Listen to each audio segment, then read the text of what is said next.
Good morning, ladies and gentlemen. I'd like to ask persons to please come forward. The Prime Minister is there, and we are about to begin. Oh, sorry. Yeah.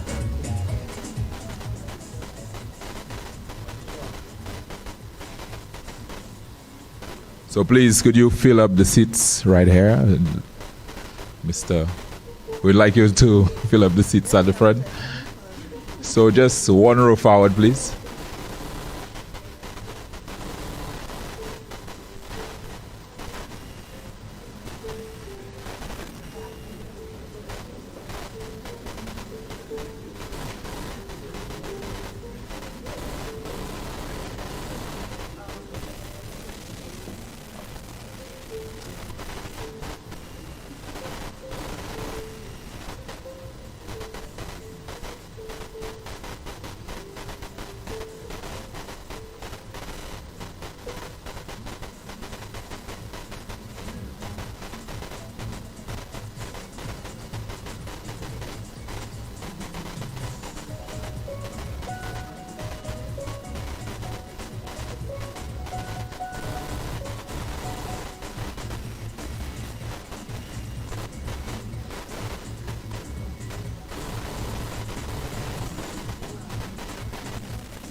What are ushers?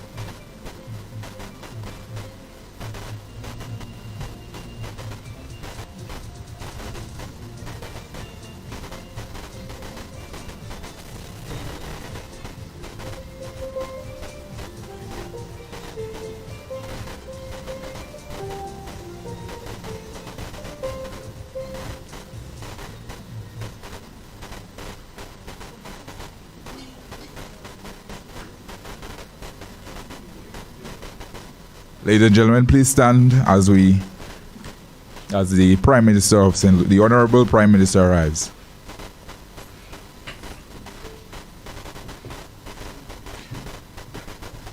Please remain standing for the national anthem.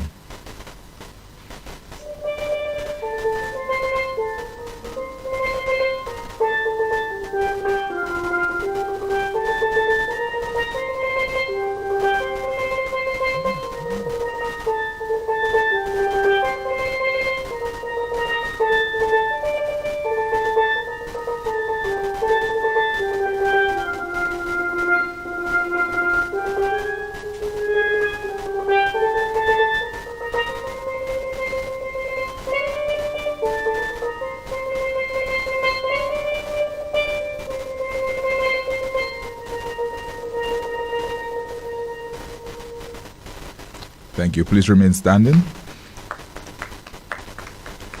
At this time, I'd like to call Mr. Lloyd Eugene, Business Development Officer in the Ministry of Commerce, Manufacturing, Business Development, Cooperatives and Consumer Affairs, to do the opening prayer.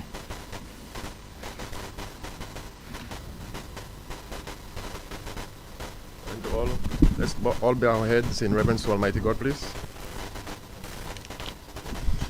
O Lord and Heavenly Father, we thank Thee once again as we assemble in Your presence.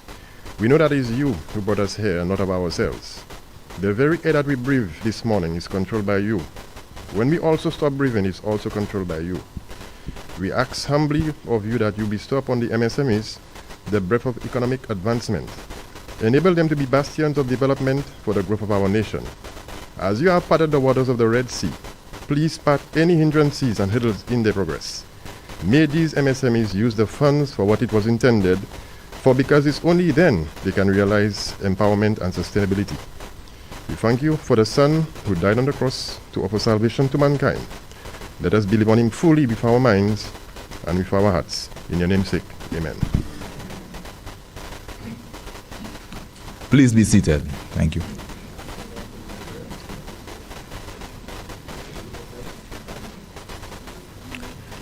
Honorable Prime Minister Honorable Philip J. Pierre, Prime Minister and Minister for Finance, Economic Development and Youth Economy. Honorable Emma Hippolyte, Minister for Commerce, Manufacturing, Business Development, Cooperatives and Consumer Affairs. Mr. Augusta de Gazon, Cabinet Secretary. Mrs. Sophia Alfie Henry, Permanent Secretary in the Ministry of Commerce, Manufacturing, Business Development, Cooperatives and Consumer Affairs. Betty Blanchard, Deputy Permanent Secretary in the Ministry of Justice. Mrs. Catherine Charles, Manager, Service Delivery, St. Lucia Development Bank. Ms. Sunita Daniel, Chief Executive Officer, Export St. Lucia. Dr. Xanth Dubuison, Head of Department, Certification Bureau, St. Lucia Bureau of Standards. Mr. Rohan Lubo, Director of Youth Development. Mr. Anthony Filgens, Financial Analyst, Ministry of Health. Mr. Jonathan Alley, Acting Director, Small Enterprise Development Unit. Mrs. Althea Jean Cesar, Acting Director, Department of Cooperatives in the Ministry of Commerce.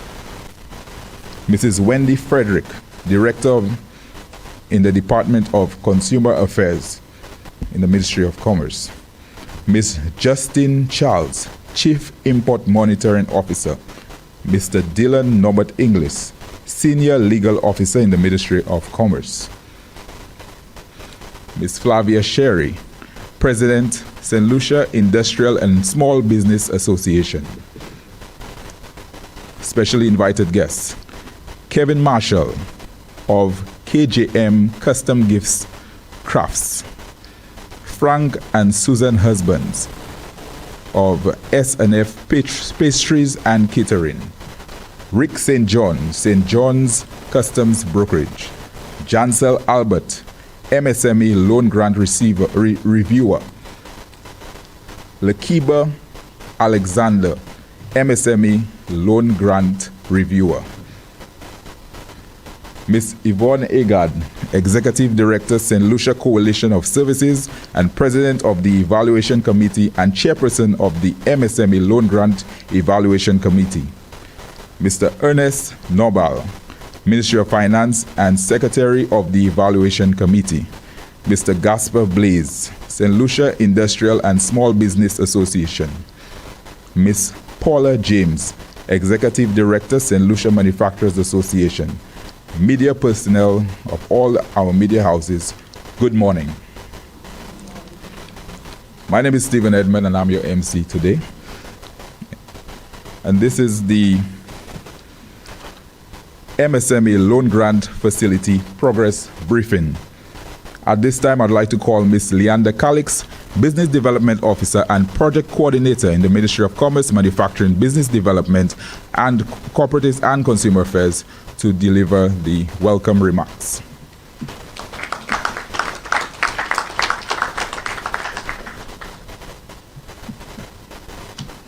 Permit me to adopt the protocol that has already been established. Pleasant morning to all. I would like to welcome each and every person present here today to the progress briefing on the Micro, Small and Medium Enterprise MSME Loan-Grant Facility, which is a 2-year project being spearheaded by the Ministry of Commerce, Manufacturing, Business Development, Cooperatives and Consumer Affairs.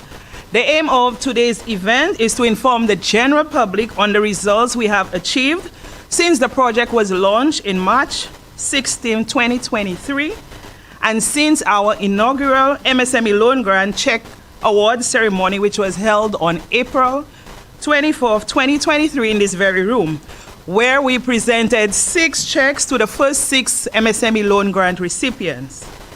The response we have received from the entrepreneurs since then has been overwhelming. This indicates that there is a significant interest by our entrepreneurs for these initiatives, given the plight that our MSMEs faced in obtaining loans from the commercial banks to start and expand their business. Further, a number of these businesses are still recovering from the negative impacts of COVID-19 pandemic and are in need of financial and technical support.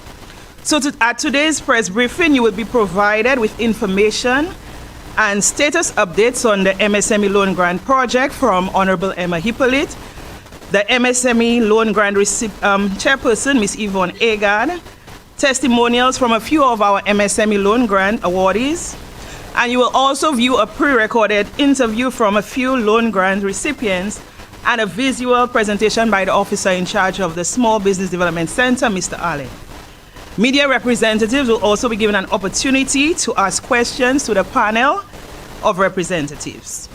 Despite the positive results you will be presented with at this press briefing this morning, it has not been all smooth sailing. We have had to navigate rough seas and some muddy waters to get where we are today. Ms. Yvonne Agard will provide you with more details on the numerous challenges encountered, which has delayed the second call for the MSME loan grant applications. Notwithstanding the difficulties faced, the ministry is committed to the task at hand. The project is still in its early stages, and there is still a lot of work to be done to ensure that it's successful and the objectives are met. The ministry will ensure that the funds disbursed will be used by the MSMEs as intended. Therefore, we will continue to monitor and work with the MSME loan grant recipients so they can contribute to the overall economic growth and development of St. Lucia. So with these few words, I again welcome you to this press briefing and thank you for joining us. Thank you very much, Ms. Leander Calix. At this time, I'd like to call Ms. Yvonne Agard, the Evaluation Committee Chairperson, to deliver her remarks.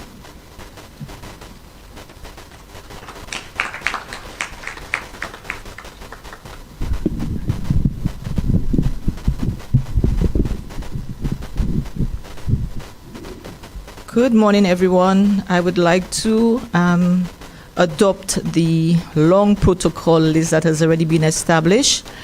However, I want to welcome everyone here today. Ms. Danielle, CEO, Export St. Lucia, SLDB, and our head table. My role here today is just to give a brief outlook on the program or the project in general, the role of the evaluation committee, the applications that have been reviewed and approved, applications deferred, areas of concerns in the application process, and the challenges that the program faces. Now, the evaluation committee comprises both private and public sector personnel with the capacity and competence to review, assess, approve or reject loan grant facilities. We represent the various sectors, so we bring that level of competence to the table to help do that in a very structured manner. We are also responsible for undertaking due diligence. We need to be able to ensure that the applications before us are bona fide, that the need is real, and so we have that task also to undertake, I think it's underwriting responsibilities, where we ensure that the clients or the applicants have met most of the conditions that are set by the grant. So we've received in total 514 applications. The target for the 2 years was 450.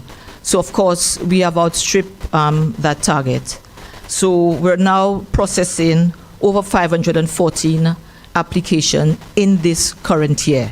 And I'm sure by the time the second call comes, we might have the same numbers. So far as a committee, we have reviewed over 311 applications, which represents 61% of the application received. And we continue to meet every week as a committee to process those applications. It was envisaged 2 Wednesdays in the month. Because of the significant amount of applications received, we have to meet every week, every Wednesday, to ensure that the small businesses are able to receive those funds to put to good use. So far we have approved 180 applications. And these 180 applicants are those who are operating within the priority sector, that is agriculture, professional services, manufacturing. And these applicants have satisfied all the conditionalities of the grant process. So they have brought in their business plans, their credit checks are in order, their financials are in order, they have submitted the requisite certification. So if you're a farmer, you need a farmer's license. If you operate in the spa and wellness sector, you need to be licensed by the Allied Health Agency. If you are into packaging your products, you need to have a compliance letter from the Bureau of Standards. These are things that must be done for us to be able to fully process and approve your application. So again, even if we're an evaluation committee, we have to work within the regulatory framework, the business environment set by the government of St. Lucia. We have not approved 75 of those loans, and it's because these are applications that we receive that they are not part of the priority sector. And until such time that we have a policy direction, then we can go back to review those 75. And we now have just 6 of them pending. And these are applications that we have reviewed, but we're either awaiting the reports from the site visits or we're awaiting credit checks. So this is where we are now. So far, the SLDB has disbursed in the about $1.9 million worth of loans to our recipients. And I think we do have about almost $2 million left under the first tranche, because the original tranche was like about $3.3 million. So we're almost halfway there in dispensing of the first tranche. Now, of course, as a committee, we do have some areas of concerns, okay? We receive applications that are incomplete. There's a checklist that the Ministry of Commerce have provided, what has to be included in that application. And so some of them are coming, they are missing. So we have to maybe, we don't reject it or put it aside. As a committee, we do call. We check up on them, we ask questions, we ask them to submit those documents because we need them, okay? In some cases, we would get business plans, very well written business plans, and I think most of those business plans are written by maybe consultants. But there's a mismatch between what we read on the business plan, what it is saying, what are the objectives, what are the expansion goals, what it is the company wants to do. But when we receive the invoices or the requests, there's a mismatch. So, for example, they may be asking they want to do marketing and advertising, but we would get invoices for machinery or a whole Amazon wish list. So what we're hoping is that there's some synergies between the business plans and the requests. So, I mean, I'm appealing to the persons who are preparing those business plans for the small businesses, that they take more time to understand what the business is trying to translate in terms of their need. So sometimes it's left up to us, the evaluation committee, to make that determination. What is the area of greatest demand or need? And then we would work with the applicant to agree to it. We also have a duty as a committee to ensure that every eligible applicant benefit from this facility. So some people would ask for the maximum of $25,000 if they're established, or $20,000 if they're a startup. However, it doesn't always match up. So if you're asking for $25,000, your invoices have to match up to $25,000. So when we actually disburse what is requested, then we get some pushbacks. So we are making sure that what they're asking for, it matches up to that. We also have to guard against abuse of the system. So that's why we undertake all of those checks. We either have site visits or we call. Because sometimes you would see maybe a salon is requesting 5 chairs. But when you go and you visit them and you see the space, you realize it can only take two chairs. So these are the things that we have to ensure, to guard both the integrity of the program and to, of course, to meet the objective of the organization. I think in the main, in terms of overall, the challenge that the project face is one of the pace at which the clients receive the checks. And I know they call and we get the complaint because they put in the application and they want a quick response. But of course, we have to go through the process of the credit checks. And the SLDB have to rely on the response rate of the other banks before we can get the final one. So there are some spaces in that process that we have to be patient with. The clients, the applicants have to be patient with, okay? We want to ensure that, again, like I said, no abuse and that the money is put to good use.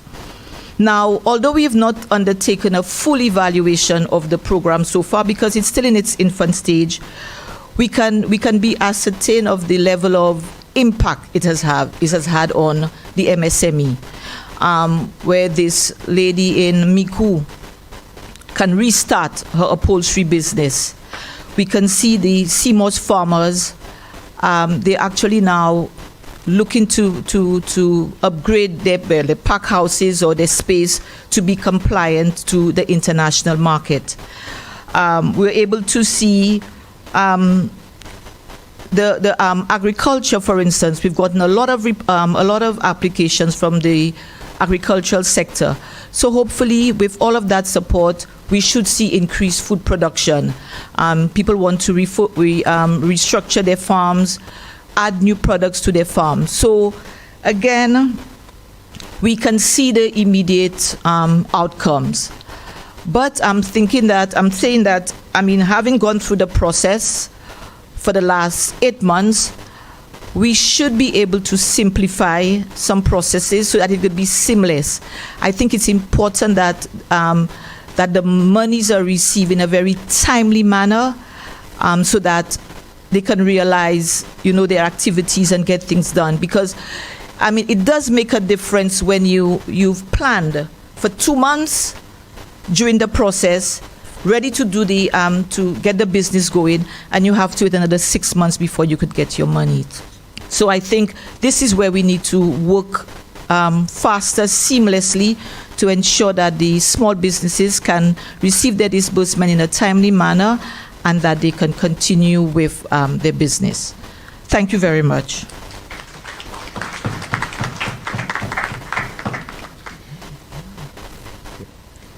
Thank you very much, Ms. Yvonne Egard. At this time, I'd like to call Mr. Jonathan Alley, Acting Director in the Small Business Development Center in the Ministry of Commerce, Manufacturing, Business Development, Cooperatives, and Consumer Affairs. Okay, Alley.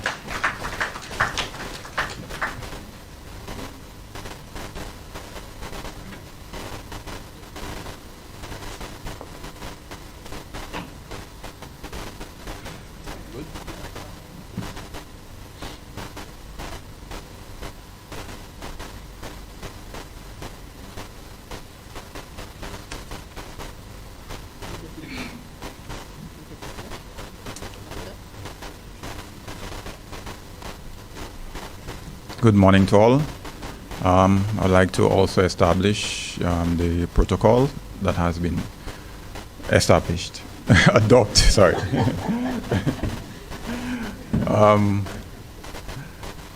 Presentation. So today we are here to give an update on the MSME loan grant, what has been done so far. Just a reminder to everyone that the MSME loan grant was basically, or is a $10 million loan that the government of St. Lucia sourced from the Caribbean Development Bank in order to provide post-COVID support to our micro, small, and medium-sized enterprises with viable ideas. The program consisted of a combination of loan and grant. 30% was loan and 70% grant at an interest rate of 3%, which was facilitated through the SLDB. The project was implemented by the Ministry of Commerce, and in addition to the loan grant component, also provided to our beneficiaries were a comprehensive suite of technical and training services, business support, and also duty-free concessions for those who had imported items into St. Lucia that they would be using for their businesses. So this was a complete program that looked not only to the financial needs of our MSMEs, but also their training and technical support needs.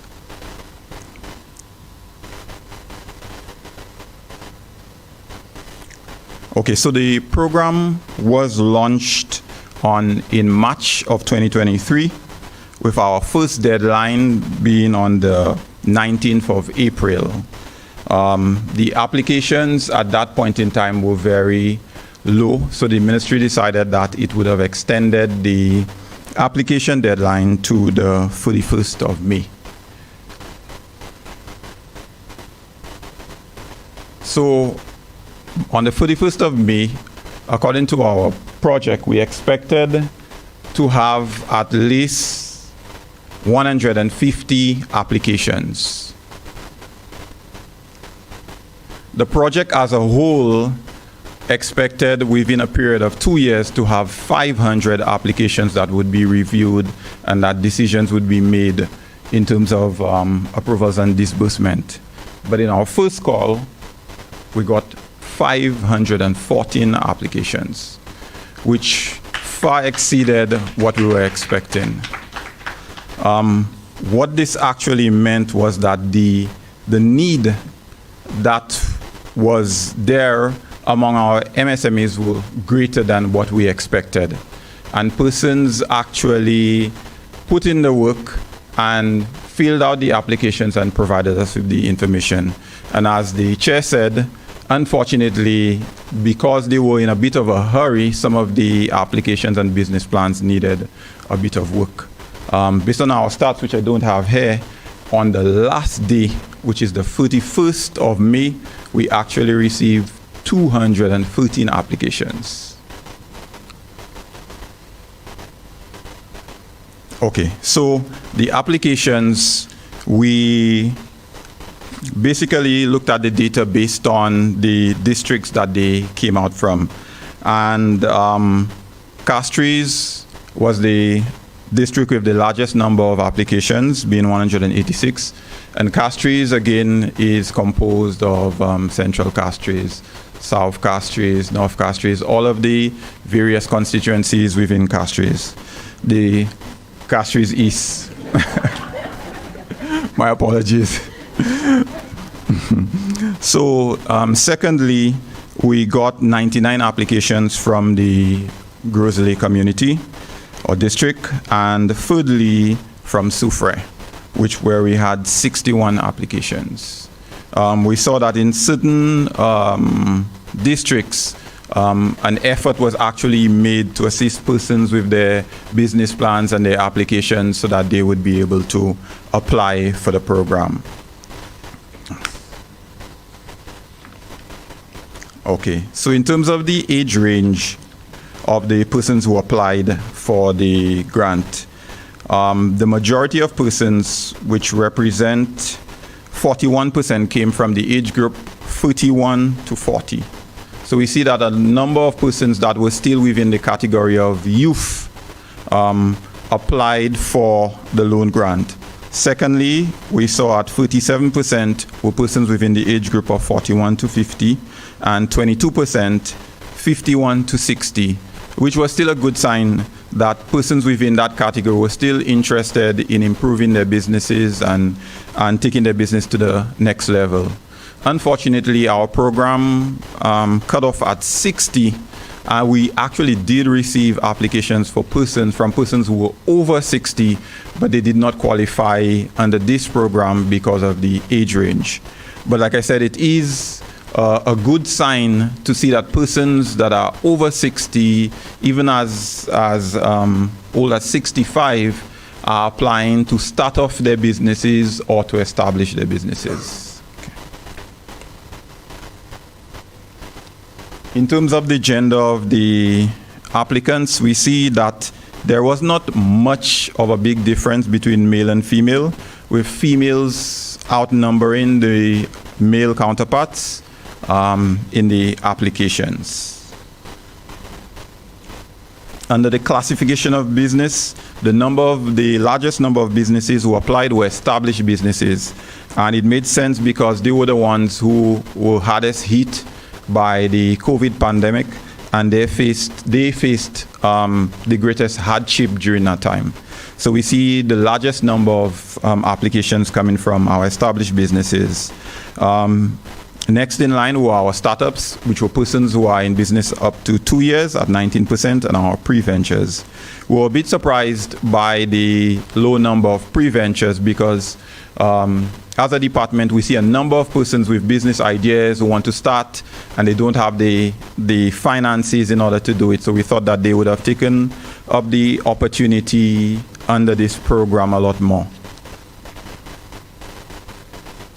Okay, so in terms of sectors, the sectors that we received the largest number of applications from were categorized under other, and other would be sectors such as food and beverage, the retail shops, construction companies and transportation services, and some tourism-related services.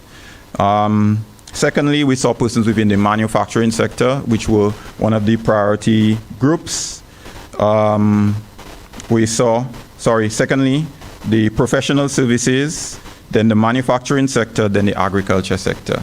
So we got a number of applications from persons within the agriculture sector. Also beauty and wellness. We saw creative industries and the agro-processing sector. But the majority came from the persons within food and beverage, retail, construction, and transportation services. So now we move into the approved applications and the data which came out of that. So as of September 30th, 2023, we had 311 applications that were reviewed, which represents 61% of the total number of applications that we received. And of them, 180 have been approved by the evaluation committee. So the data for the applications that were approved, again, we see not much of a great difference between male and female, but the male counterparts outnumber the females in the approval process. In terms of the age range, again, we saw the persons that were within the age groups of 31 to 40. They were the majority of persons that received approvals. Again, they were the largest number that actually applied for the program. Secondly, we saw persons within the age group of 41 to 50, and thirdly, persons within the 51 to 60 age groups. In terms of classification of approved businesses, as indicated earlier, the largest number of the business classification were established persons. So 69% of the persons approved were from the established businesses. And like I said, because they were hardest hit by COVID, the number of applications were largest in that, and the number of approvals were largest also. Secondly, our startups, and thirdly, our pre-ventures.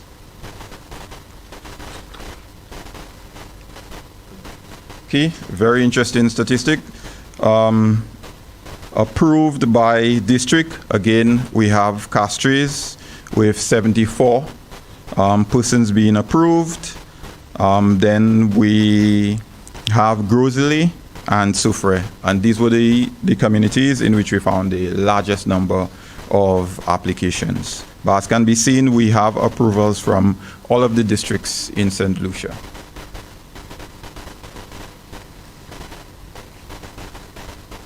Approved by sector, again the largest sector that have received approvals were professional services, and professional services would be persons like consultants, accountants, persons who are into the services sector. Secondly, we saw 32 persons from manufacturing, 27 persons from the agricultural sector, and 23 persons from the creative industry sector, as these are the number one sectors, the first four sectors who actually received the largest number of approvals. Okay, so approval by gender and age. Within the 31 to 40 category, we see the females had more approvals than the male counterparts. Within the 41 to 50 age range, we see that there were more males who had gotten approved as opposed to females. And within the 51 to 60, also the number of males within that category also exceeded the number of females. But we see in all that in the various categories, within the 41 to 50 category, that the number of males in that category was 41, which was more than the males in the other sector. So the majority of our males came from the 41 to 50 category. Approval by gender and main sector. So we have agriculture, where the majority of the persons within that sector were men, which is not unique, but it's still a good sign that we have women within that sector who had applied for the loan grant and were successful. Also within the beauty and wellness, we see the majority as female and the minority males, which is something that is the norm within the sector. Within the creative industries sector, we see the majority of persons receiving approvals were male, and the females received there 17 males and 6 females within that particular sector. Manufacturing, again interesting, the number of females within that sector outnumbered the number of males within the manufacturing sector. But within the professional services sector, we see more males being approved than females within the sector. I say for me, agriculture was interesting because I know it's something that where a lot more females are going into agriculture. So Mr. Constantine, I think that is a good sign to see females applying for the loan grant to improve their agricultural businesses.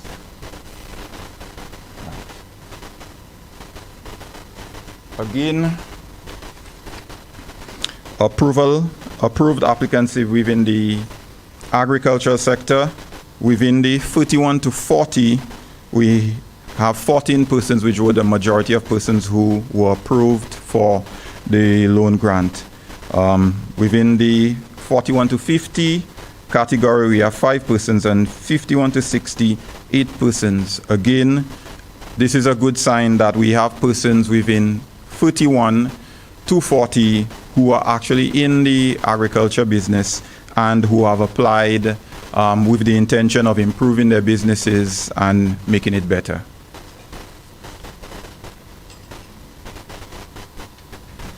So, as an overview of the funds that were disbursed by SLDB, we have the total number of loans disbursed, 116 to date. Total loan amounts disbursed were 571,387. The total grant amount that was disbursed was 1,338,000. And again, because the grant amount was 70% and the loan amount was 30%. That is why we see that the grant amount far exceeds the amount of the loan amount that was disbursed. The total disbursements totaled 1.9 million to date, which is a good sign, and it shows that that persons are accessing the programs, persons have been receiving approvals, and there is still, I don't want to say a lot more funds, but funds left so that more persons would be able to get approvals. So again, based on the stats that we are seeing, that it is a good sign. The overwhelming number of persons who have applied for this program basically signals that the MSME sector is alive and it is strong, and that we have persons who are thinking entrepreneurially and who want to actually go into the sector to start their own businesses. So thank you. It's the end of my presentation. Yeah.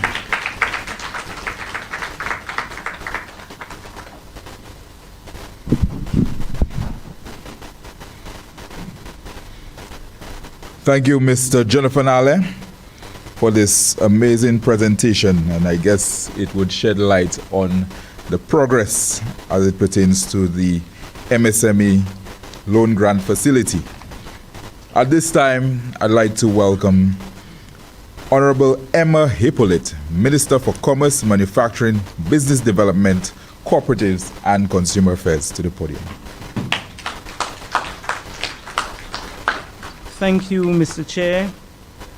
I want to adopt the protocol list that we have, but permit me to recognize our Prime Minister, the Honorable Philip J. Pierre. Let's show him some love.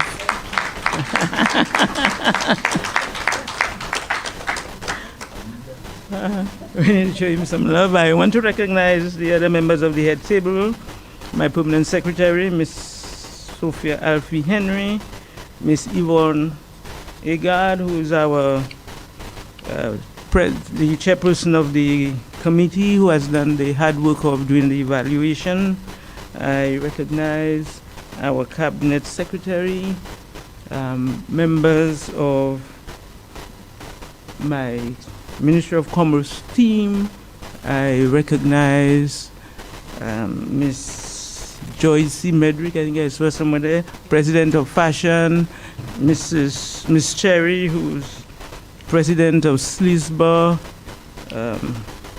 Sunita Daniel from Export St. Lucia, Ms. Charles from SLDB,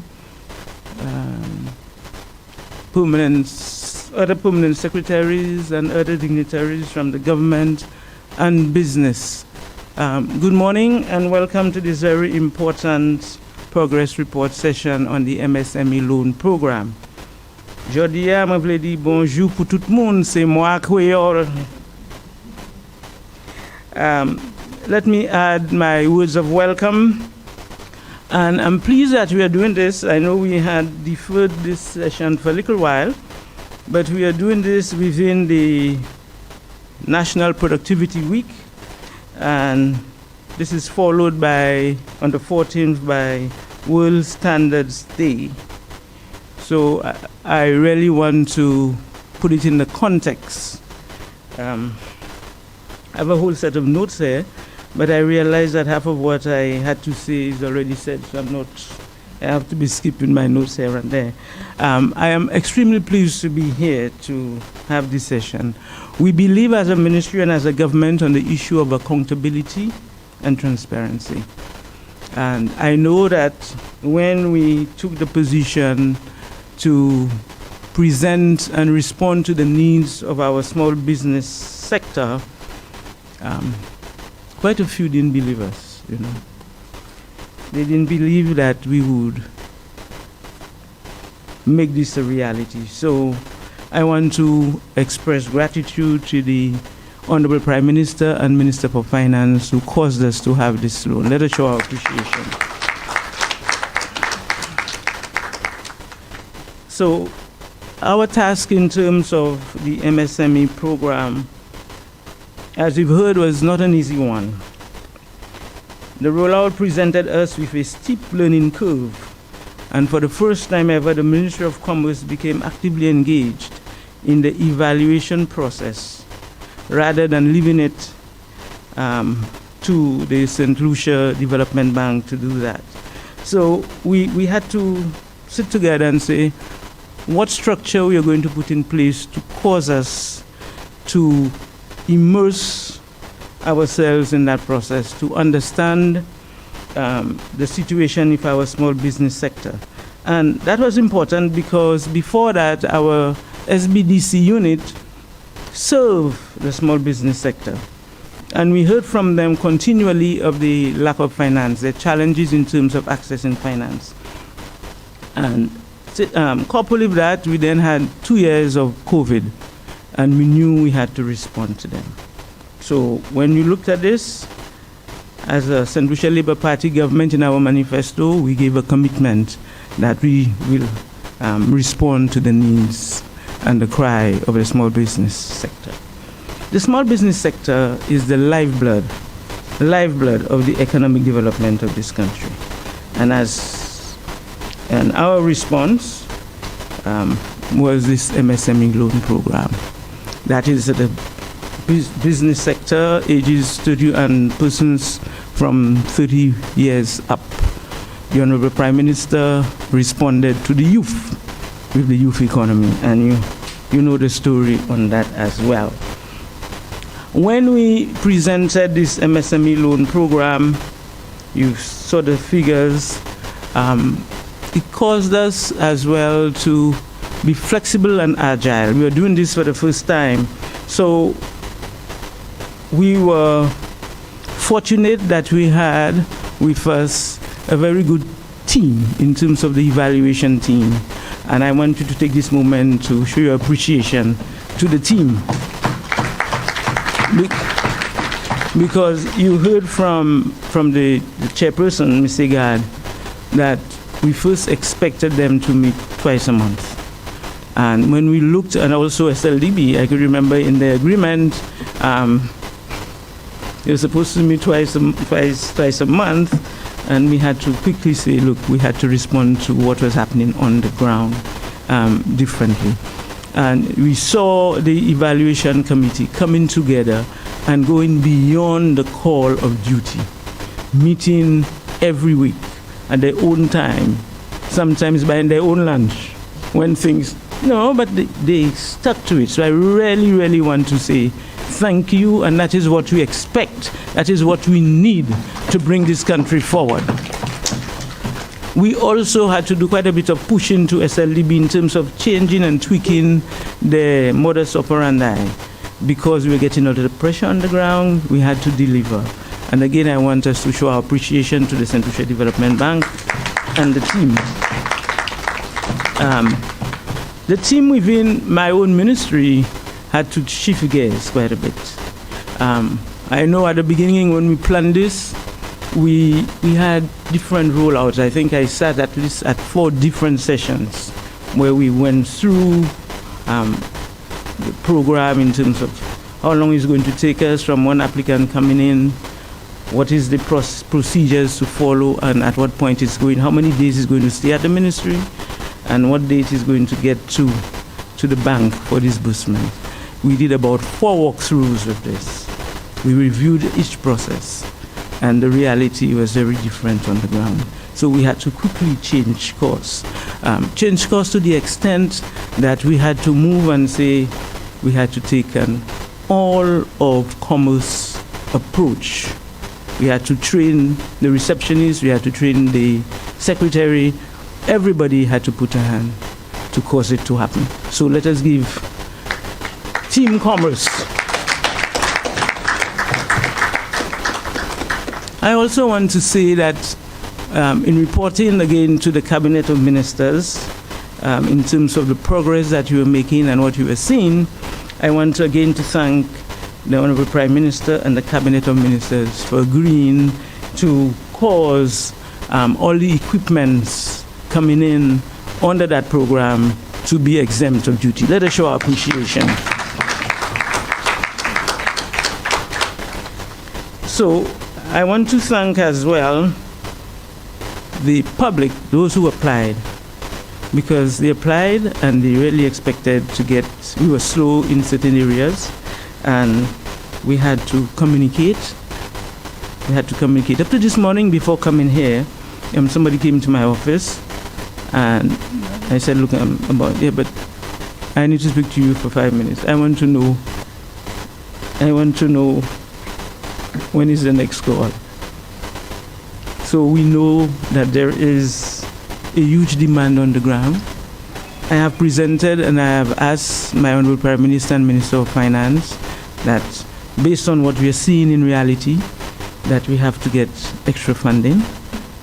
I have put him on notice that we need extra funding for the program. We've heard the needs and the call of the persons over 60. Because we took the team and we went to the constituencies. And I want to thank all the other ministries who collaborated with us. St. Lucia Development Bank, Ministry of Agriculture, Export St. Lucia, Bureau of Standards, Tourism Authority, Youth Economy. It was the first time that we came together as a government, as a team, and we hit the pavement and went to about 9 constituencies and spoke to the persons there. And they understood, they were able to question us in terms of how they apply, give them the direction, and what other things that the government was doing on behalf of the business community. We went out there and we heard the call.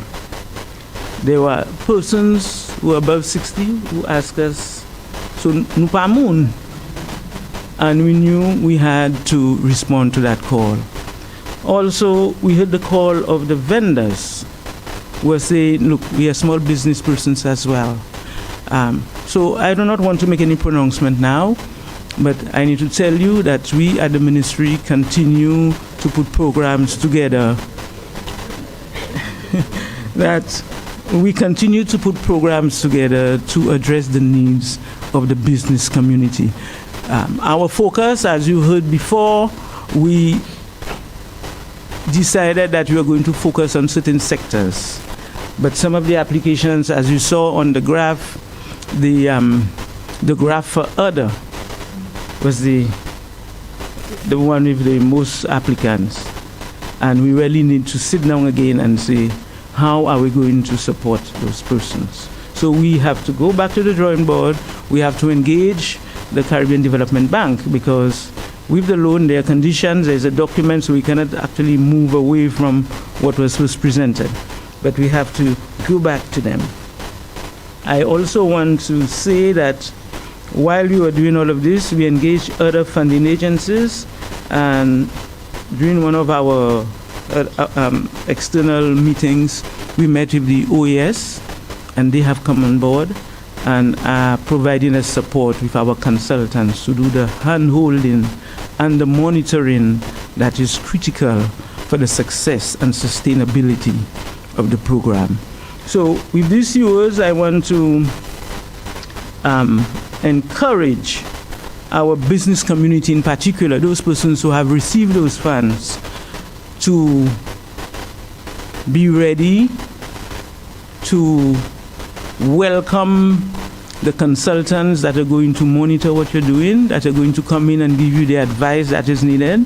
Because when the evaluation team looked at the various applications, they identified gaps, areas that the business persons would require some technical support.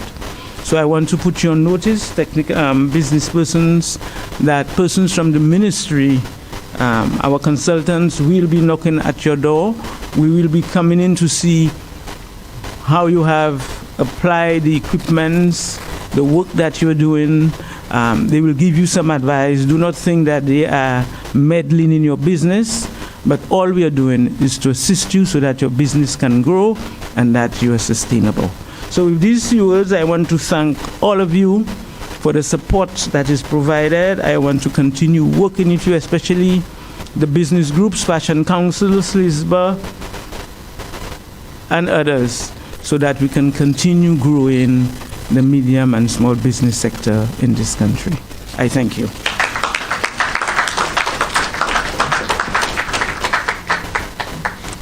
Thank you very much, Honorable Emma Hippolyte. And as you heard from the Minister, there is more exciting news as it pertains to the MSME Loan-Grant Facility, and we look forward to that. And I know a lot of persons are tuned in, looking forward to their opportunity to take advantage of this program. At this time, I'd like to call our Honorable Prime Minister, Philip J. Pierre, Prime Minister and Minister for Finance, Economic Development, Youth Economy, and Minister for Justice and National Security, to deliver his remarks.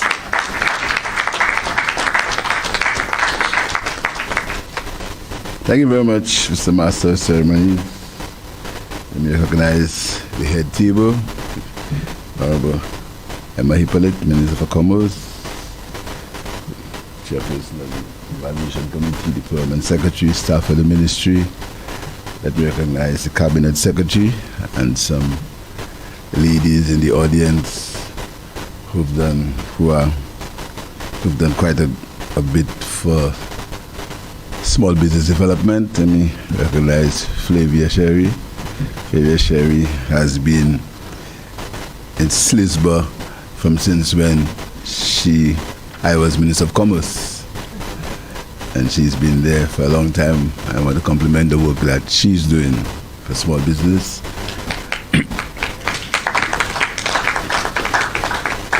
Miss Sonita Daniel. Sonita Daniel, I was somewhere, I think, where was I? And someone said to me that in fact, it was a colleague of mine, and he said to me, he wanted to offer my export lady a job. So I told him, if he wants us to stop being friends, just tell me that. So he does quite a bit of work in exports. I see Joyce Medrick here, Joyce Medrick in fashion, etc. Again, a pioneer. I see Mrs. Charles from the bank.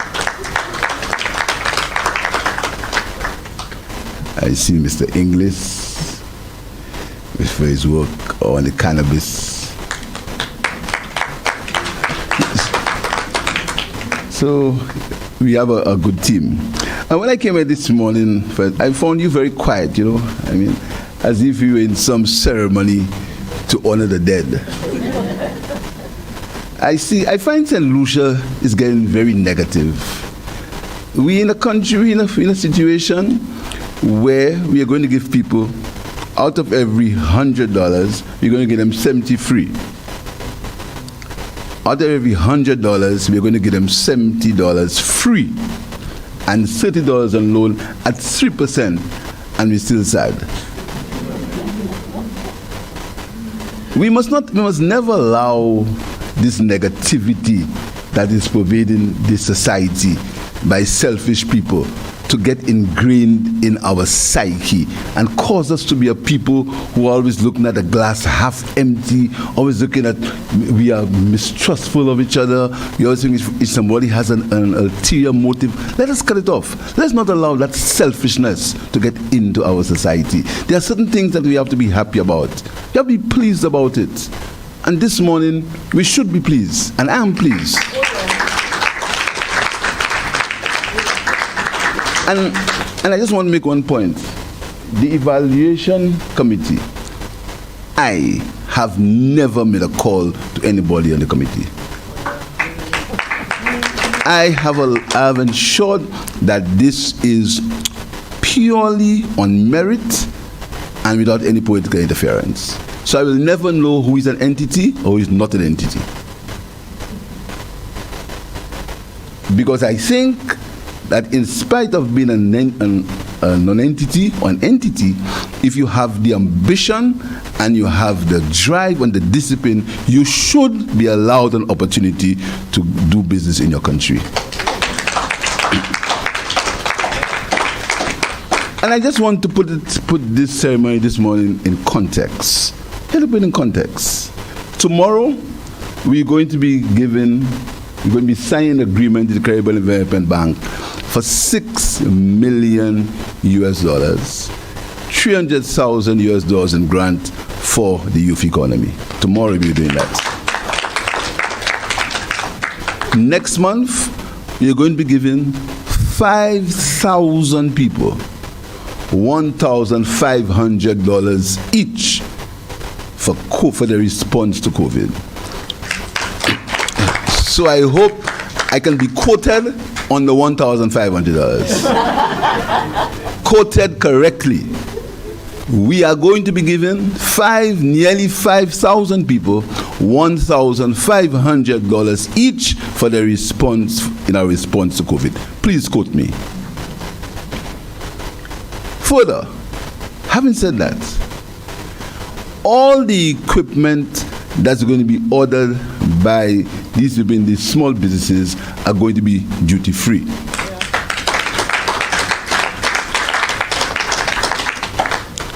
And we also need to bring these features, and we need to bring these opportunities to the south of the country.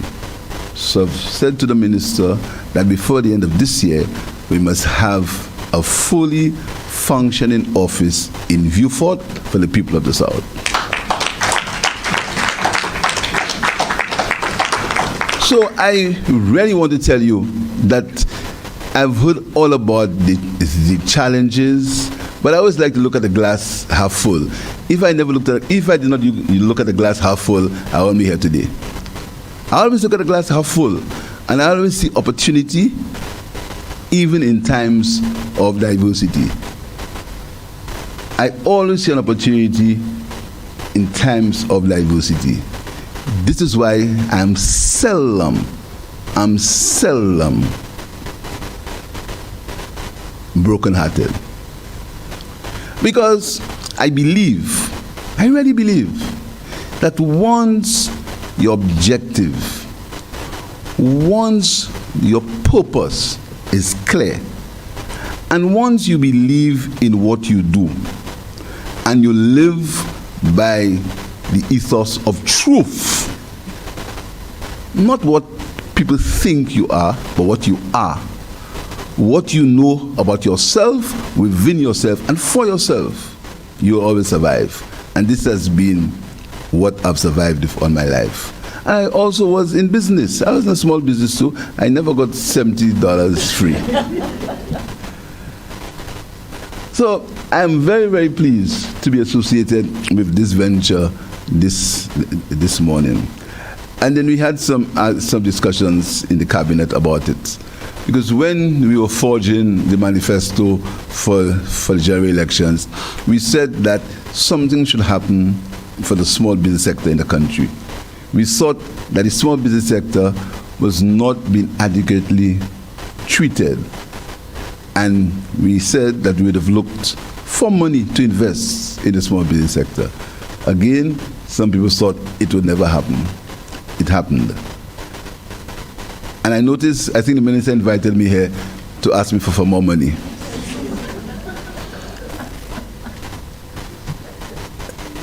But I'm not going to make a promise, but I'm going to tell you, in the next budget cycle, we'll try our best. Quote me properly. We will try our best to get some more money for the small business sector.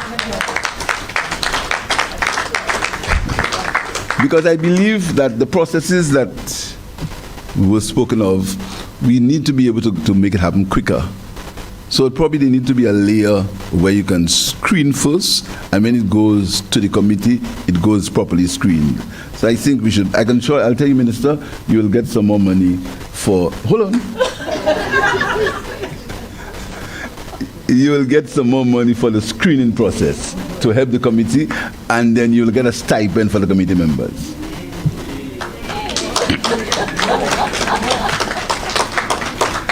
Because I really appreciate the fact that the committee members are doing it out of a labor of love. but sometimes you need to be able to cause them to at least buy gasoline when they're going home. So we're going to see if we can get a stipend for them.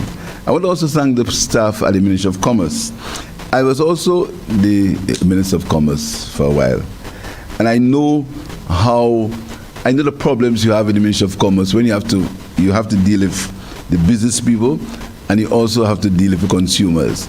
Minister, so it's a paradox, because you have to deal with consumer protection and you have to deal with people in the business sector, and it's a paradox. And you also have to deal with small businesses and large businesses, and everybody believes that you have a preference to one sector. So it's a difficult task, and everyone who wants to be in a business thinks that the government must do something for them, must. So it's a sector that is very, very challenging, and I think your minister is doing a very good job in that sector. Because your minister is a tireless advocate for the small business sector. And on Mondays when we go to cabinet, sometimes I have to say to the minister, relax. Relax. Because your minister is pushing. And then she really is passionate about the development of businesses in Lucia, particularly small business. She's passionate about it. So you have an advocate for your cause. And the staff of the Ministry of Commerce, again, sometimes the staff of the Ministry of Commerce are not overlooked, but sometimes people don't understand that the Ministry of Commerce is an integral part of the government system. That is a fact.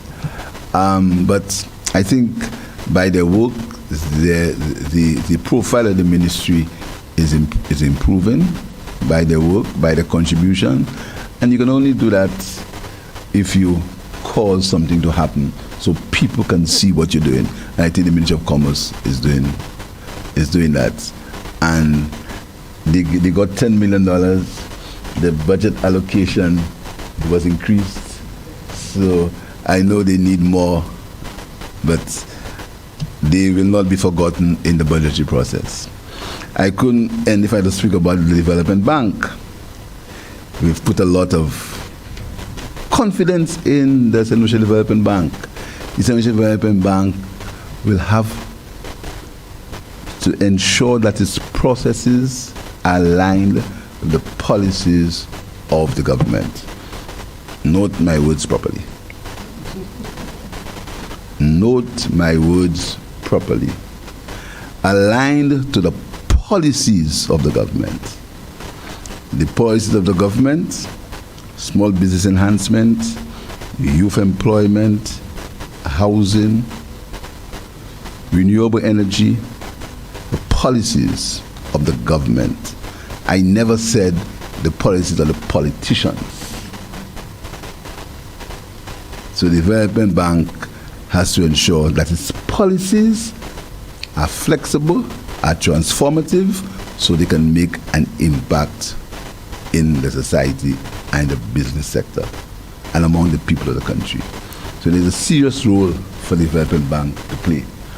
Again, when I was in government, we did not believe, when I was in opposition, we did not think that the government should have invested in a development bank. That was our position. When you go into government, we said, because sometimes the history of this country and the misinformation in this country is so strong that sometimes mistruths appear to be truths.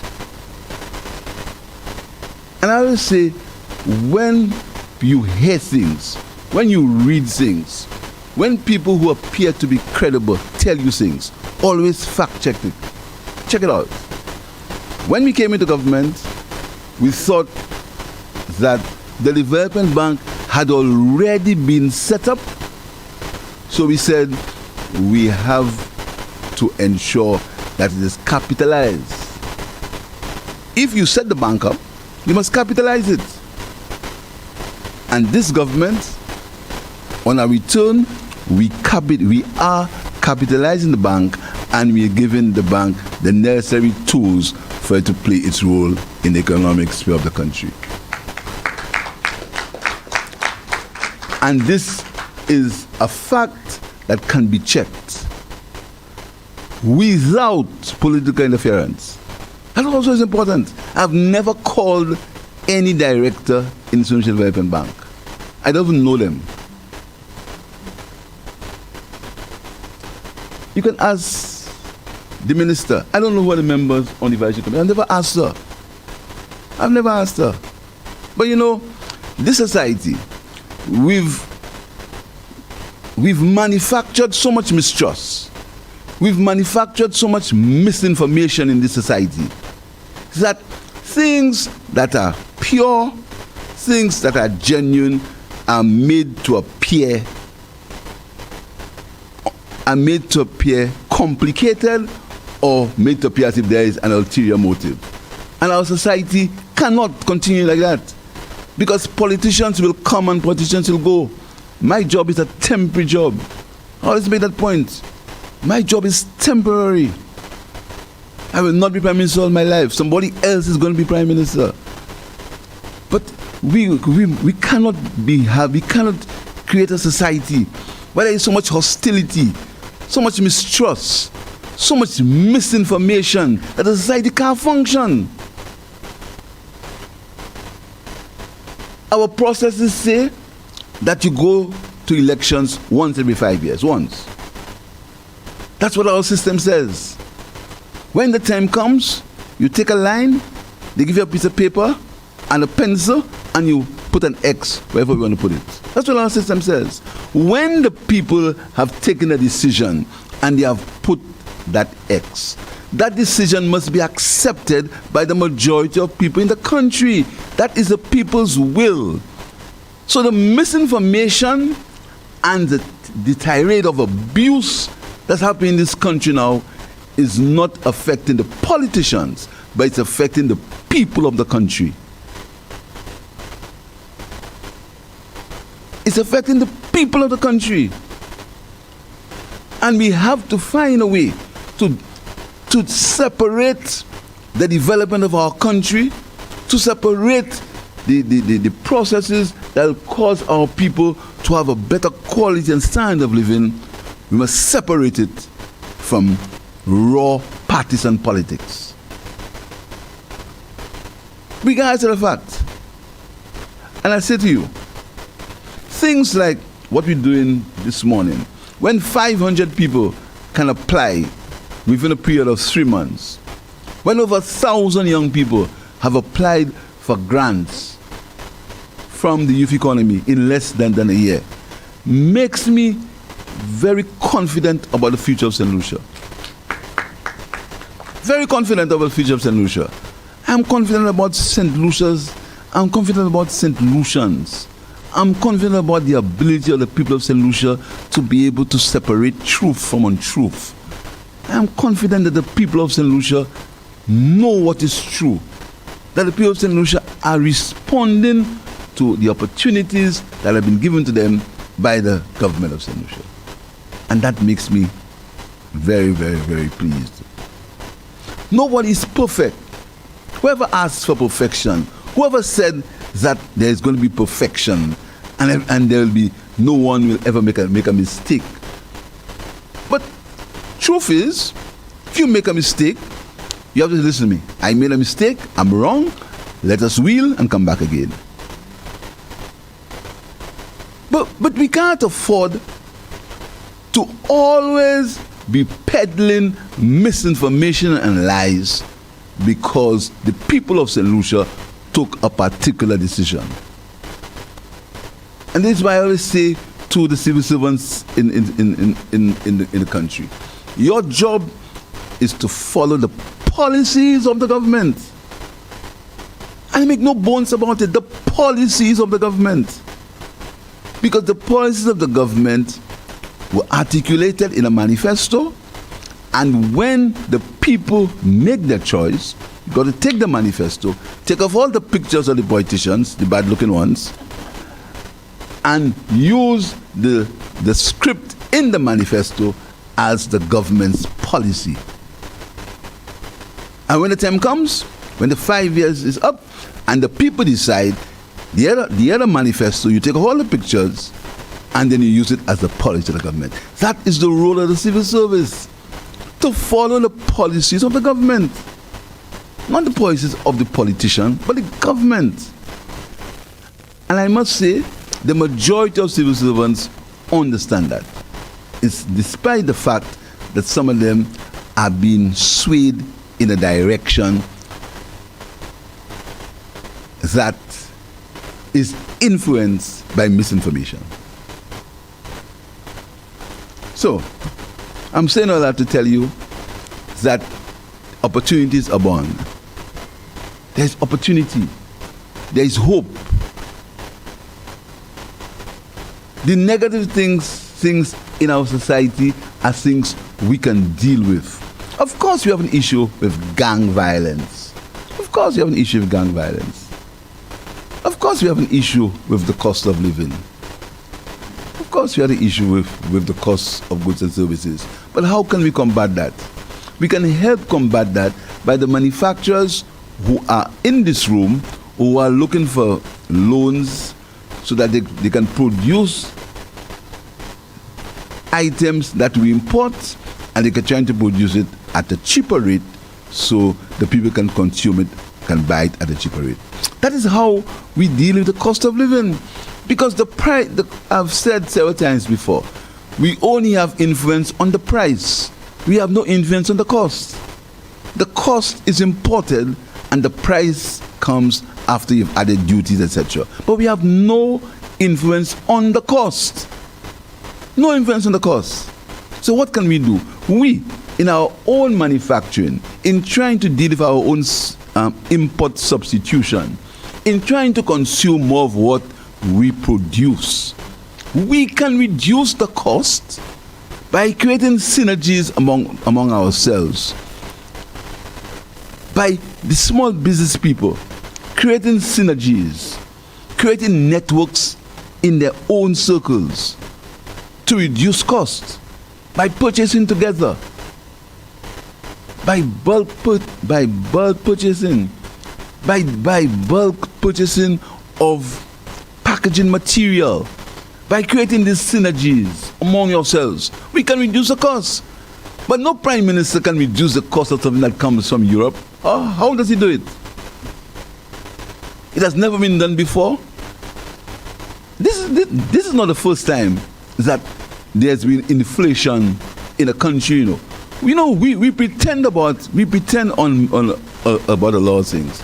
And excuse me, guys, I'm a little long, and this is my constituency day, and you all give no loans to my people. I'm just joking, that's not true. Don't quote me, please.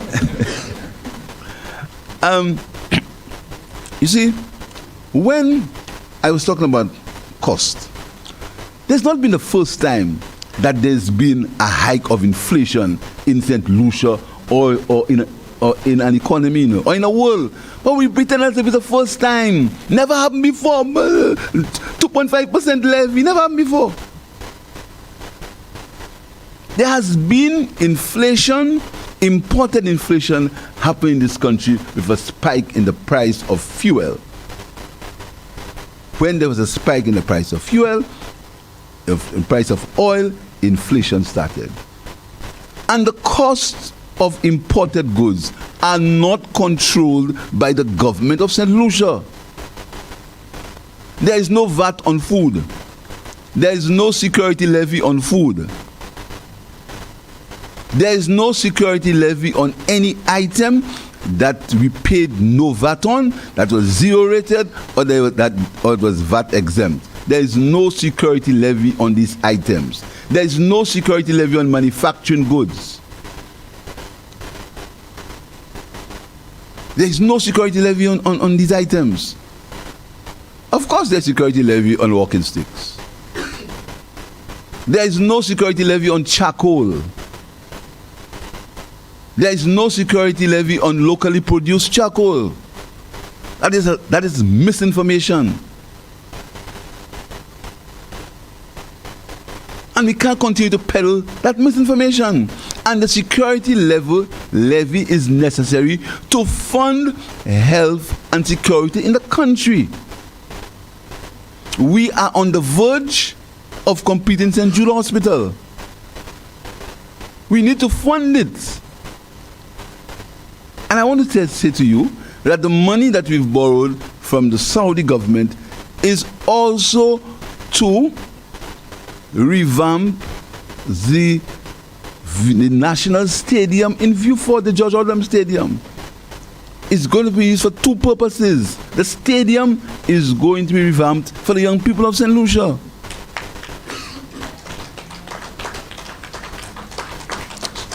It's not only for the St. Jude Hospital, but fact is, we are going to continue work on the St. Jude Hospital because the people of the South need a new facility. And the decision to do that was not taken by me or by the cabinet. The decision to move the St. Jude Hospital in the way we are doing it was taken by a committee of people who were not politicians. No politician sat on the committee that decided that we should continue work on the original site. There was no politician. We never had any meetings with them. We never told them what we sought. We never went into the facility with them. We never measured walls with our hands. We never made any pronouncements. We said, and again, we must get the history right. We said we would have formed a committee to look, and don't think I'm speaking, I know I'm not speaking politics. I'm speaking about reality, because the health and security levy is going to affect the manufacturers in this country. We did not decide on St. Jude Hospital just because we thought so. There was a committee of professionals formed, and they are the ones who decided that we had to go back to the original site. They were the ones who decided. And up to now, we have not interfered. The same people who worked at St. Jude are the same people who are working now. The same people. We've not changed one person. We've not changed one person on St. Jude. And these people will tell you that there was never any document that said any hospital was state of the art nor 60% complete. No one can ever show me any document that said that there was any structure that was 60% complete. There can be not a document, never, by the people who work there now. So I want to bring this into context, because you are business people, you pay taxes. You need to know what's happening in your country, because you are the ones who are going to have to pay the health and security levy on some items that you buy. You are the ones who have to pay VAT. So you need to know how your VAT money is going to be used and how your health and security money is going to be used. The health and security levy is going to be used so we can promote universal health care. We've started already. So I think that we have to put these things in context. And the opportunity must arise where I can put this in context so you can understand what the government is doing and what the Ministry of Commerce is doing. So, I want to wish all the entrepreneurs and the small business people well. I want to thank the people who are working with them. I want to thank the folks, the permanent section folks in the Ministry of Commerce. And I want to tell the business people, your motto must be discipline. Sales is not profit. When you collect your money at the end of the day, it is not profit. Buy a panel van or pickup before an Audi, because the panel van or the pickup can serve two purposes. It can help your business, it can carry your family. These are the things, because many times we fail because we never look internally. We always look for reasons why we fail. But most of the times when we fail, if we look internally, if we look into ourselves and say, what did I do wrong? we'll find that there are things we could do differently. So I want to tell you, seek advice. Stay in your business. I want to tell you one story. I did some work for the Caribbean Development Bank when I used to make money some time ago. I'm not making any now. I did a small consultancy for the CDB. And what they asked me to do, they asked me to prepare a costing model for small businesses in the OECS, the entire OECS, except Anguilla. So we had to go in and we had to cost the products produced by these small enterprises. And we found that there were so many elements of cost that the business did not account for in the costing. That sometimes it will be more profitable for them. Like some people, I know, remember one guy in particular, he had his business under his house. It will be more profitable for him if he has rented under his house instead. So I want to tell you to always look at your costing. And if you're in business, you can't be a business person, you can't be an accountant, you can't be a consultant, you can't be an engineer, you can't be altogether. There are no jack of all trades in this business. You have to employ the necessary professionals so they can advise you on the way forward once you trust them. So don't believe you can do it yourself. You must deal with your core competencies and don't come shift from one business or the other. It's a hobby. Stay in your core competencies. Only diversify when you are sure that your core competency has been handled. These are the simple things you have to do as business people, and you will survive. You must have the discipline. You must be ready to share. The idea of hiding things on people, that doesn't work. We have to share. There is room for all of us. If your product is the best, your product will find its way in the market. So there is room for all of us. So I want to tell you, let's push on.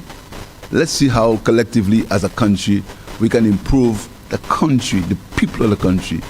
Forget about the politicians. We come and we go. In fact, we go quicker than we come. And I always tell people, when a PS, like last week I was at a ceremony where PS was going, they give the PS a big cup and a plaque and tell how I love you. When I go in, you know what you tell me? Have a good day. Thanks.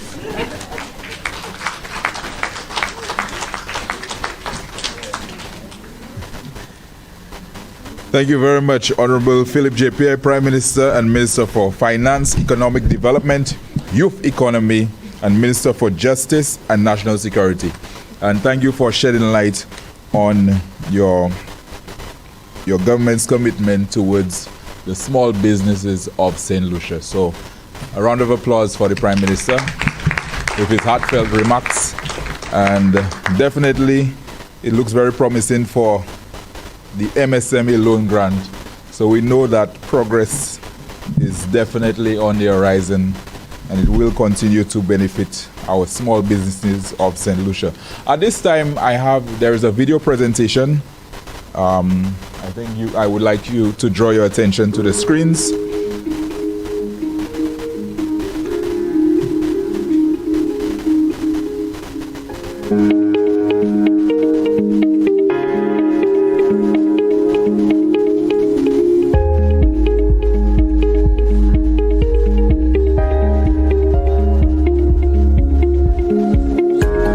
My name is Anna Joseph Polit, and the name of my business is Language Solutions, and it has been in operation since November 2018. Language Solutions provides services in interpretation and translation.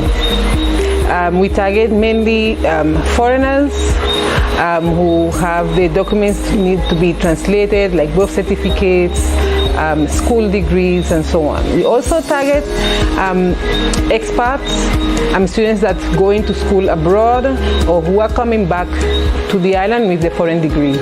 I wanted to be self-employed because it's a way of me being independent. This is the way to go right now. it allows me to be my own boss, if you can say, and it has given me the opportunity to further myself on my own means.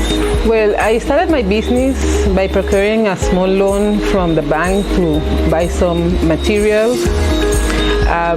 But afterwards, I've been trying to get grants and loans in order to further the business. This year, I was lucky enough to be the beneficiary of the Loan-Grant Facility from the Ministry of Commerce, and it has helped me a lot, especially in furthering and marketing my business. Well, with this loan-grant assistance that I've gotten, it will help me to further my business. I'm going to embark in a marketing program that will allow the business to be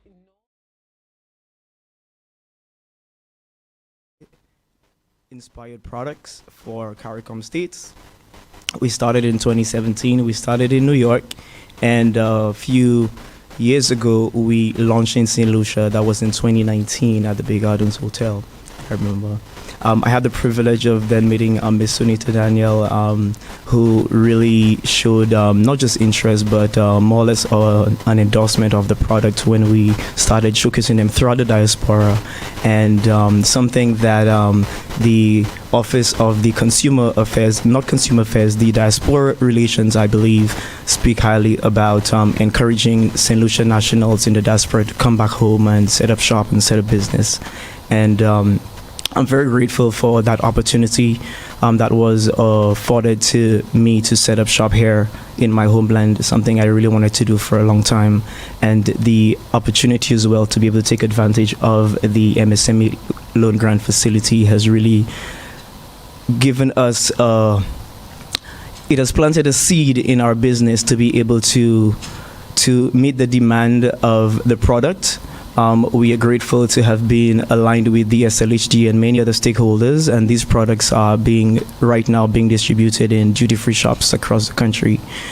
I'm really appreciative and thankful for what it has done for the brand, what it continues to do for St. Lucia and for myself and my generation. I would like to also encourage others to apply, other entrepreneurs to take advantage of it. I am not aware of anything else of this magnitude that has ever been done before. So it has worked for me, and it can work for you. That's it. Thank you. You're welcome.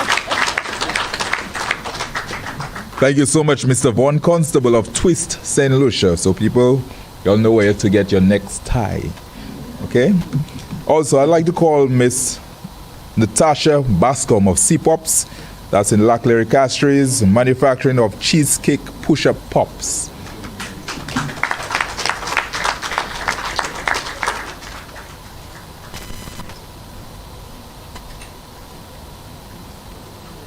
Hello, good day, everyone.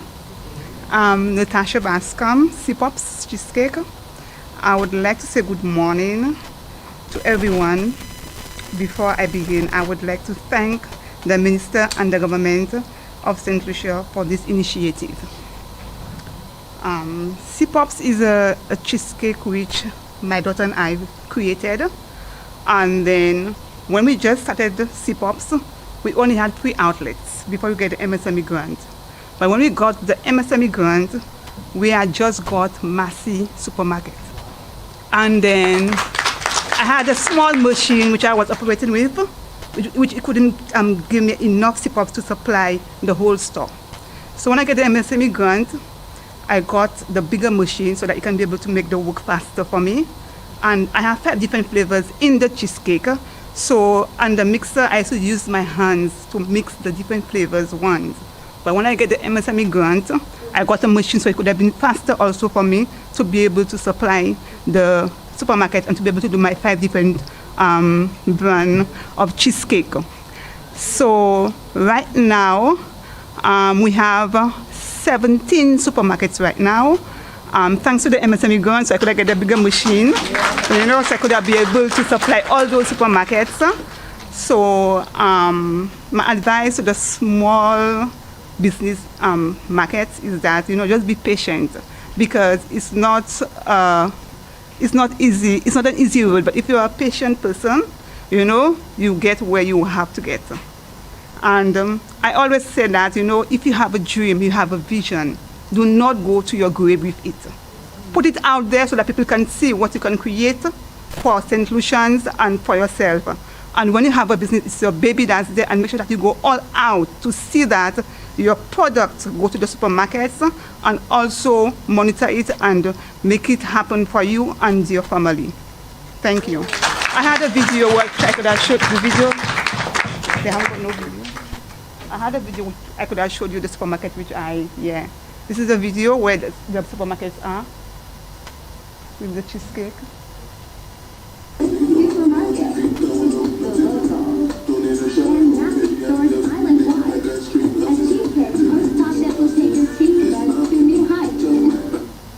Yeah. Thank you very much.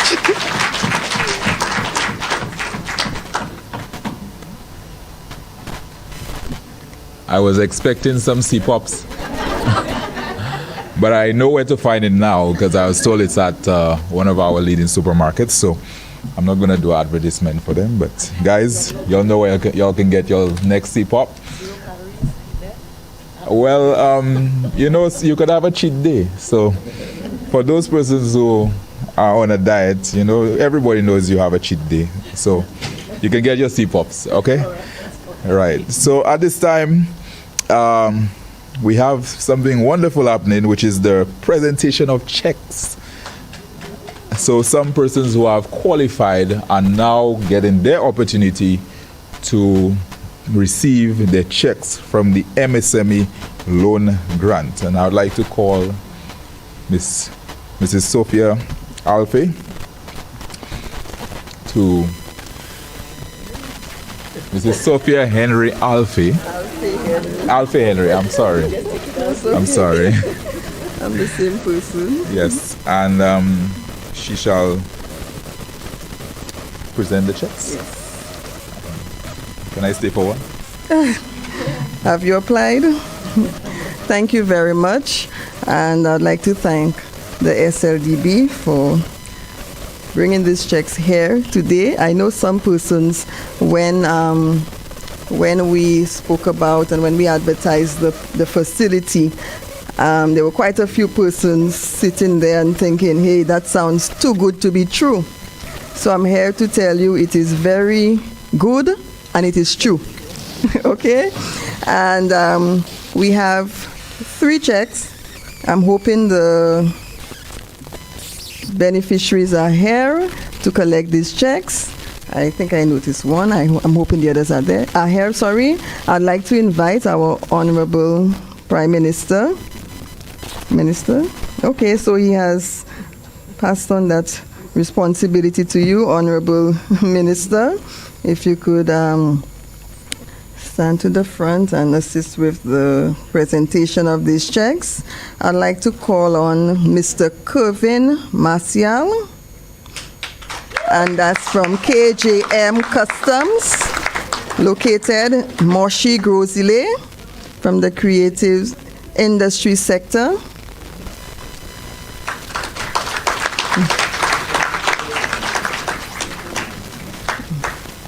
Go more to the center.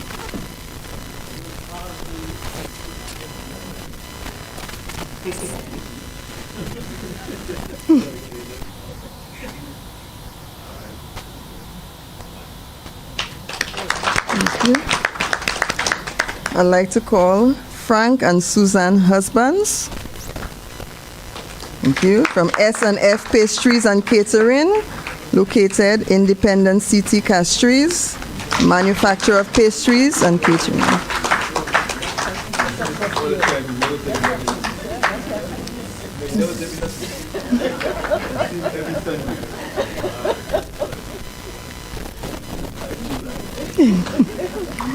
And finally, Mr. Rick St. John, to collect On his behalf, we have, I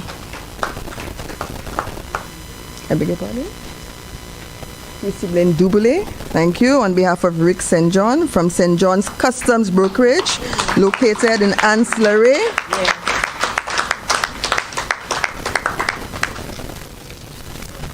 So that's proof that it's not too good to be true. Thank you very much.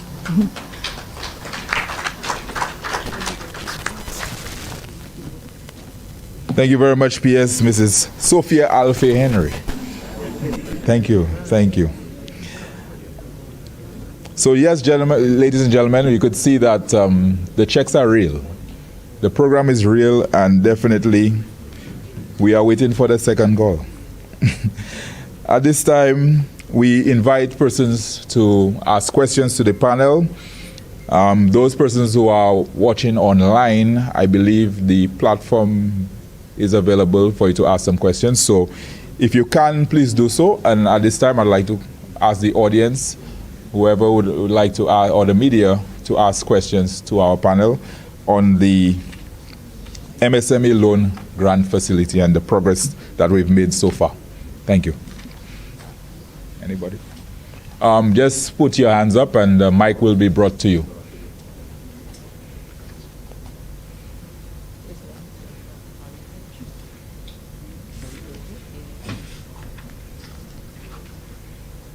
Okay. Anybody, any questions? Yeah, he's in here. Okay. All right.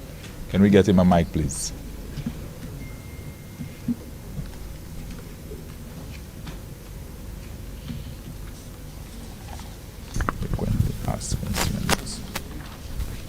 Good day.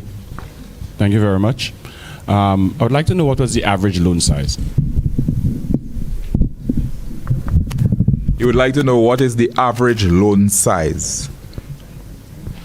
So I would think that you're talking about the approved loans. Okay. Okay. Let me see. When you say the average loan size, we have three denominations for the loans. We have 10,000, we have 20,000, and 25. 10,000 is for those who are pre-ventures. If you're just in business, pardon me? I didn't hear you. Well, no, we'll have to, we cannot say off the bat. We have to. Earlier in the presentation, it was shown that the businesses which were over 2 years were the ones who received the most of the grant loans. So definitely it would show that it would be around the $25,000 range. Yeah. All right, so does that answer your question? Okay, well, I guess you could always visit the ministry and get that information, or speak to Mr. Ale, and you'll definitely get that information. Any other questions? I know that the facility is for 2 years, am I correct? The loan grant facility will last for 2 years. So are you envisaging that it could go past that after the 2 years? Okay, well, from what we have known is EMAC for 2 years. It's EMAC for 2 years. So after the 2 years, I guess something else can happen. But thus far, it's EMAC for 2 years.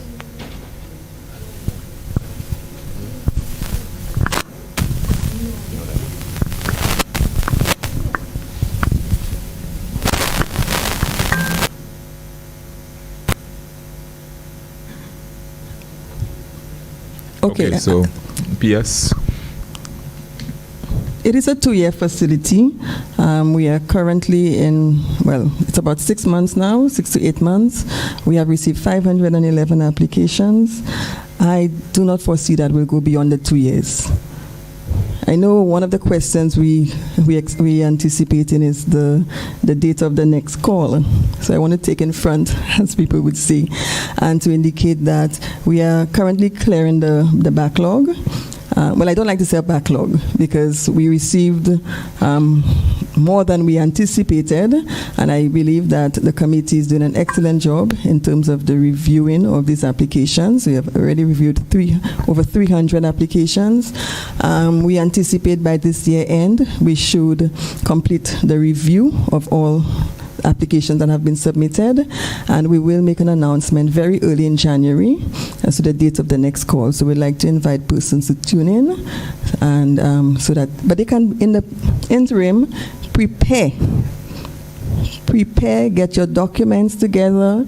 If you need assistance with your business plan, this is the right time to work on all what is needed, all the supporting documents, to contact us at the ministry for additional information, so that when, God willing, in January, we announce the date of the second call, you'll be ready to make that submission, and you'll have everything in place to make it more seamless for us to review and process and issue the check.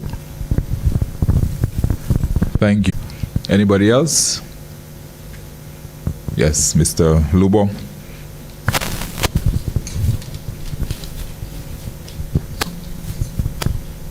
Yes, good morning, everyone. I noticed in your presentation the categories for age started from 31 to 40, and mention is made of the number of youth in that category. But note that slowly but surely, youth will be considered up to 29.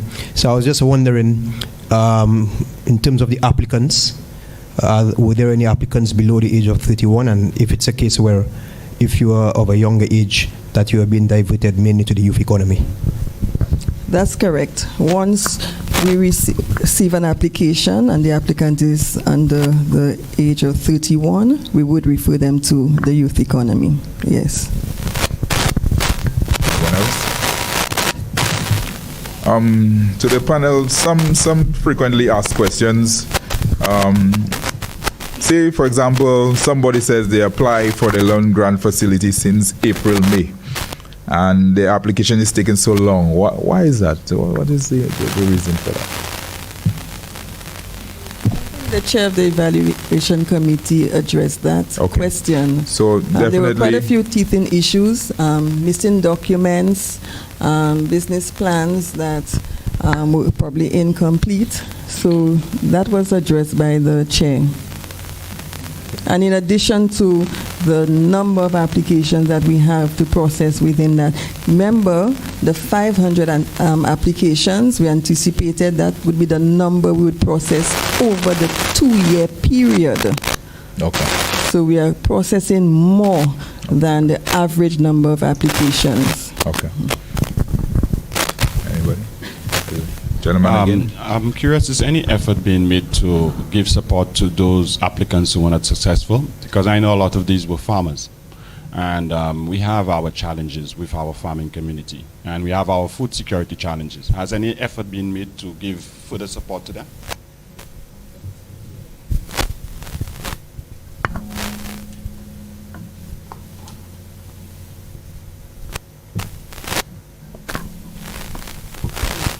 Under the program, the farming community did receive a lot of support under this initiative. Fortunately, we do have a representative of the Ministry of Agriculture on the evaluation committee, and he's there to guide us. And so they have received a lot of support. Those that may not have received support, or maybe those who are the pre-venture ones, maybe just wanting to start up a small ruminant farm or something of that nature. So we take the advice from the Ministry of Agriculture to be able to guide us. And I must say that they have received a lot of support under this program.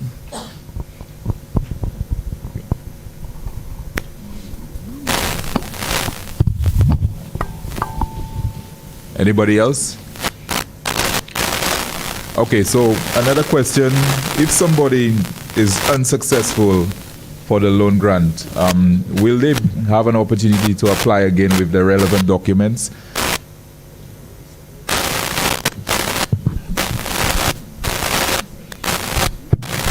Okay, so persons who were not approved under this call, they would have an opportunity under the next call to make whatever adjustments that need to be made to their applications, to their business plans, and apply again. And it's important to note, we are not there to disqualify we want persons to qualify. We want to give the grants and the loans. So we'll do everything possible to assist persons who do not meet the criteria to at least benefit subsequently. So it's important to note that whatever support is needed, if for example, the first time around you didn't meet the criteria, don't think that it's all lost. We want you to come, and as a matter of fact, the team should be reaching out to them to lend support to ensure that they can meet the criteria. Thank you very much. We'll take 2 more questions in the interest of time. Mrs. Charles. Oh yes, and this is the former director of SEDU. She has been instrumental. Good. Can I go? She is instrumental in bringing this facility to life, and I must say, let's give her another round of applause. Okay, greetings everyone. My question is, if one of the awardees, someone who has been granted funds, the funds are supposed to be used for a particular purpose, it's outlined in the business plan. That's the grounds upon which they were awarded. But the reality is, for that person, when they're about to implement, things change. What would you advise that individual or that business person? Thank you, Barbara, for that.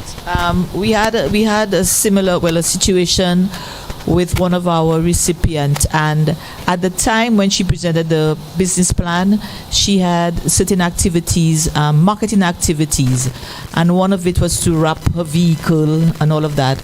But by the time she received the money, the vehicle had aged and it was giving her trouble, and so she asked whether it was okay to redirect the funds, but it was related to marketing and advertising. So there are flexibilities in there. What we try to do is that, by the time sometimes they receive the funds, the cost of the good may be slightly expensive. So again, we've given a lot. So we're asking if there's a slight change that they can meet the cost themselves, because the administrative process and cost to go back to do the processes is quite long. So it's, if you have maybe $100 or $200 extra that you need to put to purchase this good, then we encourage the recipients to do so. Thank you very much. This guy. At this time, one more question. Anybody? One more question. Yes, members of the media, you're invited to ask questions as well. You'll have no questions? I'll just ask one question, please. All right. Let me ask you, if somebody wants to apply for the loan grant, and for example, the check has been cut to get a special equipment, and that equipment at the time is valued at a certain price, but then when the person wants to order that equipment, it's no longer in stock, it's no longer in use. What can be done for that, to assist that person? Well, Ms. Agar did mention that in such a case, you may have to redirect the funds, and therefore, I would believe that the committee would assist you in dealing with such a situation. Okay, good. Yes. All right. So I'd like to thank you very much, the members of the audience, for your questions and for being attentive throughout this entire presentation. At this time, I'd like to call the Permanent Secretary in the Ministry of Commerce, Manufacturing, Business Development, Cooperatives and Consumer Affairs to deliver the vote of thanks. That's Ms. Sophia Alfie Henry. Okay, and it's an honor to deliver the vote of thanks, the Permanent Secretary in the Ministry of Commerce. Of course, I'd like to first thank our Honorable Prime Minister, Honorable Philip J. Pierre, and Honorable Emma Hippolyte for their consistent and overwhelming support. And earlier, Minister Hippolyte said we had to shift gears, but we are currently in overdrive at the ministry. However, today's report confirms that we are up to the challenge, and I'm very pleased with what we have accomplished, and I'm very pleased also with the many persons who will benefit under this facility. So thank you, Honorable Prime Minister.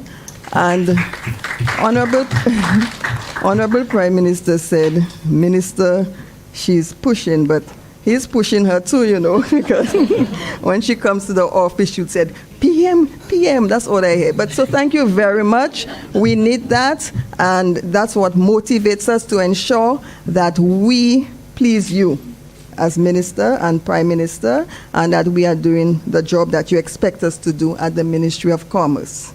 I'm very happy to see our former Director of the Small Enterprise Development Unit, Mrs. Charles, and this Barbara Innocent Charles. Thank you very much. We have had we're on our third director since the implementation of this facility. So you can imagine a facility of this magnitude, and we have changed directors. We are now third, and we are able to report to you on this, on the reality in terms of who has benefited and the magnitude.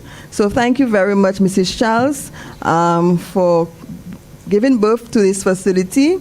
We also have Ms. Rosemary Pierre-Louis, who was also the director, a former director of the Small Enterprise Development Unit for a very short time, but very impactful in terms of her contribution, and we'd like to thank her.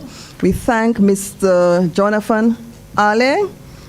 I think Mr. Ale's appointment only came through, yesterday or this week? But he has been there, notwithstanding he was not appointed. He came in when Rosemary had to leave, and it has been a smooth and seamless transition. So thank you very much, Mr. Ali. I'd like to also recognize the entire team at the Ministry of Commerce. We had to definitely bring all hands on deck, and we thank them for responding to the call and facilitating this process and this facility. It would be remiss of me not to thank the evaluation committee. And when I see them, I say to them, I have to get you all some beds in the ministry, because when they come from morning, they leave very late.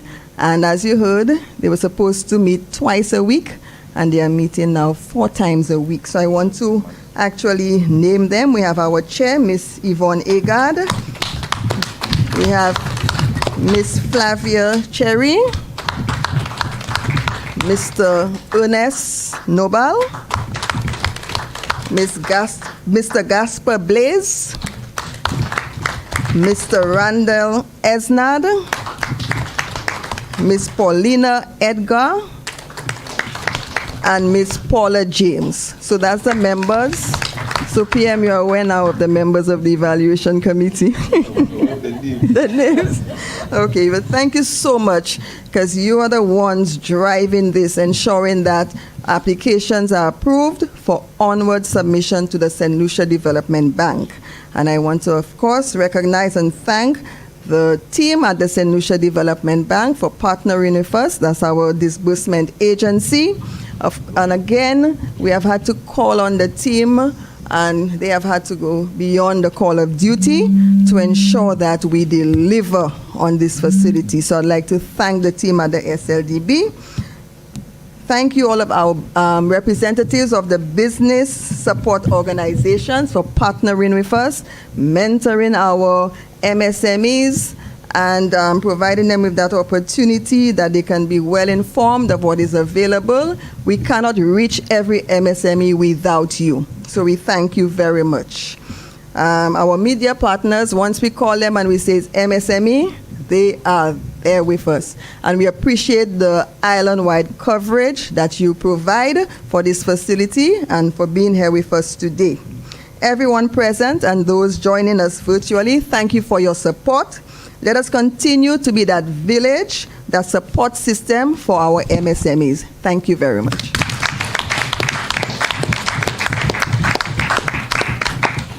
And thank you so much, Mrs. Sophia Alpha Henry, the Permanent Secretary in the Ministry of Commerce, Manufacturing, Business Development, Cooperatives and Consumer Affairs. Ladies and gentlemen, this was the MSME Loan-Grant Facility Progress Briefing.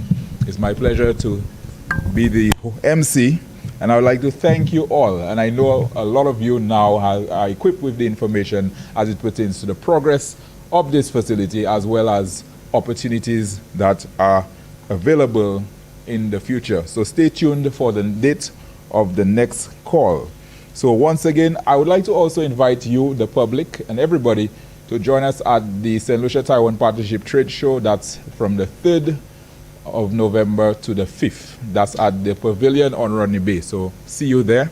And thank you once again to the head table and our Honorable Prime Minister. Okay, so at this time, I'd like to ask everybody to stand as we await the exit of our Honorable Prime Minister.